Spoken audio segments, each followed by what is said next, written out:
నువ్వు చెప్పింది నిజం రా. వాళ్ళు హాస్పిటల్లోనే అటాక్ ప్లాన్ చేశారంటే ఇంటి దగ్గర కానీ ఝాన్సీ కోర్టుకెళ్లే దారిలో కానీ మళ్ళీ అటాక్ చేసే ఛాన్సెస్ ఎక్కువగా ఉన్నాయిరా. అందుకే నువ్వు ఇలాంటి సమయంలో తనకి దగ్గరగా ఉండటం కరెక్ట్. నువ్వు వెళ్ళి తనకి తోడుగా రక్షణగా ఉండు. All the best Gautam. Thanks నాన్న. అన్నయ్య, ఏం మాట్లాడుతున్నావు? ఈ విషయం వదినకి తెలిస్తే ఇంకేమైనా ఉందా? అసలు వదిన నాన్న ఇప్పుడు ఎక్కడికి వెళ్ళారో తెలుసా? ప్రియాంక గౌతమ్ పెళ్లి గురించి మాట్లాడడానికి కృష్ణప్రసాద్ వాళ్ళ ఇంటికి వెళ్ళారు. అలాంటిది ఇప్పుడు వాళ్ళు వచ్చేసరికి గౌతమ్ ఇంట్లో లేడు, ఝాన్సీ దగ్గరికి వెళ్ళాడని తెలిస్తే పరిస్థితి ఎలా ఉంటుందో ఊహించు ఒక్కసారి. రే చంద్ర, పెళ్లి గురించి మాట్లాడడానికి వాళ్ళు వెళ్ళారు కరెక్టే, నేను కాదంటం లేదు. కానీ ఒక పోలీస్ ఆఫీసర్గా వాడు చేయాలనుకున్న బాధ్యతని మనం ఆపలేం కదా. అలాగే మనకెవరైనా మేలు చేస్తే వాళ్ళకి రుణపడి ఉండటం మన సంస్కారం కదా. అలాంటప్పుడు వాడిని వెళ్లకుండా ఎలా ఆపగలుగుతాం? బావగారు, మీరు చెప్పింది నిజమే.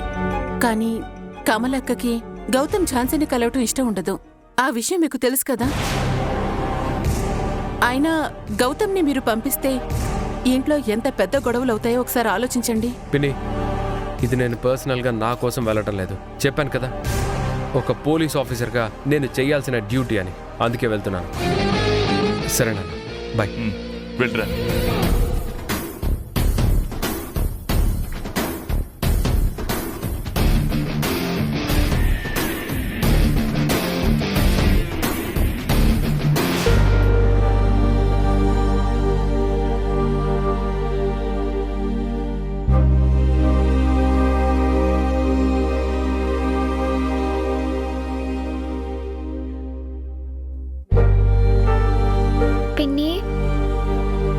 ఇదిగో, ఇప్పుడు నువ్వు ఈ టాబ్లెట్ వేసుకోవాలి. అవునా? ఎవరు చెప్పారు స్వీటీ? బాబాయ్ చెప్పాడు పిన్ని. నువ్వు ఏ టైంకి టాబ్లెట్ వేసుకోవాలి, ఫుడ్ తిన్న తర్వాత వేసుకోవాలా, తినక ముందు వేసుకోవాలా అని మొత్తం క్లియర్గా చెప్పాడు.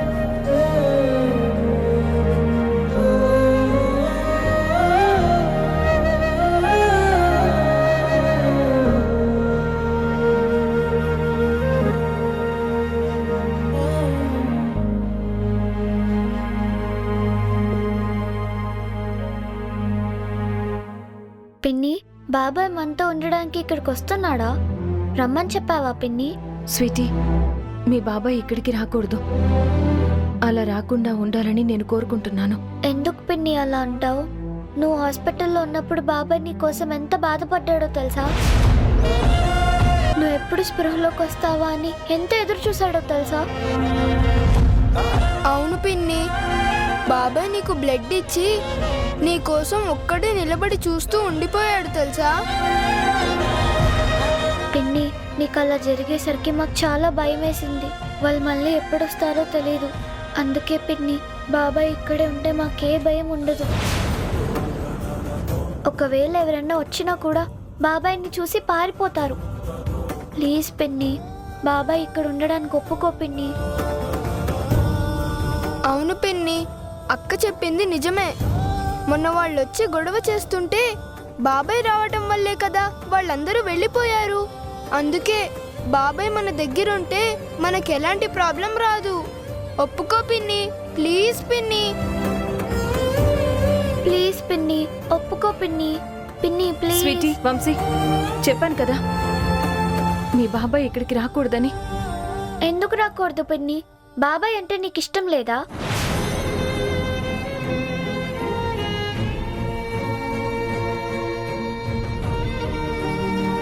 అలా ఇష్టం లేకపోతే మరి బాబాయ్ని ఎవరో షూట్ చేయబోతుంటే నువ్వెందుకు పిన్ని కాపాడావు? చెప్పు పిన్ని, నీకు బాబాయ్ అంటే ఇష్టం లేదా? నువ్వు కావాలనే బాబాయ్ని దూరం పెడుతున్నావా? అందుకే ప్రియాంక అక్క బాబాయ్తో ఎంగేజ్మెంట్ చేసుకుంటుంటే సైలెంట్గా ఉన్నావా? నువ్వు ఇదంతా కావాలనే చేస్తున్నావని మొన్న రాణి అక్క వాళ్ళు మాట్లాడుకుంటుంటే విన్నాము. అది తెలిసే మేము ఆ ఎంగేజ్మెంట్ చెడగొట్టడానికి వెళ్ళాము.